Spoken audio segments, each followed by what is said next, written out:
India के रहल तुसान हो कीड़ा केटा जगत के सबसे महान हो। धोनी टीम इंडिया के रहल तुसान हो कीड़ा केटा जगत के सबसे महान हो। फैंस के अपना नाही खबर दिहल हो, नाही खबर दिहल हो, नाही खबर दिहल हो। बोल काहे धोनी सहने सलिहल हो, बोल काहे धोनी सहने सलिहल हो, बोल काहे रैना सहने सलिहल हो।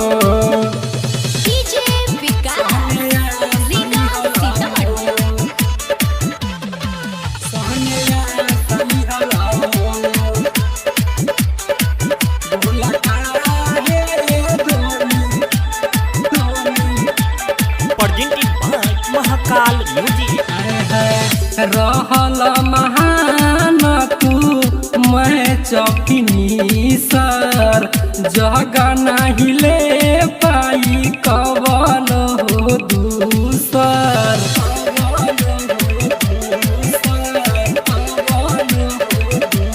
धोनी रहल महान तू मैं चौकिनी सर जग नहीं ले पाई कहवन हो दूसर। तोरा नियन कवन हेलीकॉप्टर लगाई सुनिए के हमरो तयावतर आई।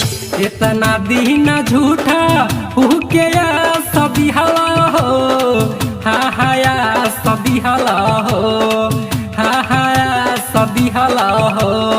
तब बोला काहे धोनी सहने सलिहल हो, तब बोला काहे धोनी सहने सलिहल हो, बोला काहे रैना सहने सलिहल हो,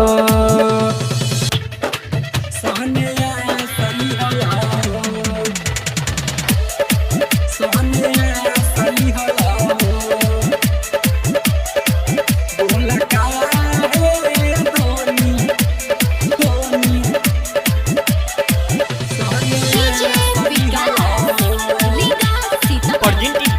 महाकाल म्यूजिक। आए है इंडिया ला कप लैला कहे बेरी जीत के ताना सुनाई गुनावा जाके मनीष से, जाके मनीष से, जाके मनीष से। धोनी इंडिया ला कप लैला कहे बेरी जीत के ताना सुनाई गुनवा जाके अमरीश से।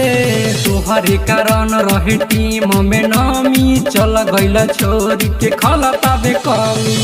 हमनी के महाना महानिराश कैल हो, हाँ निराश कैल हो, हाँ निराश कैल हो।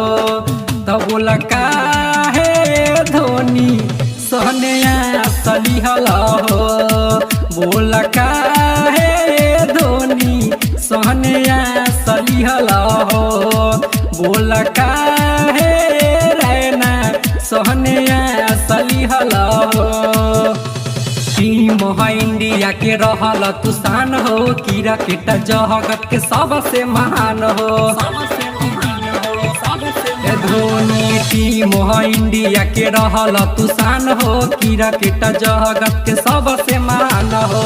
फैंस के अपना नाही खबर दिहल हो, नाही खबर दिहल हो, नाही खबर दिहल हो।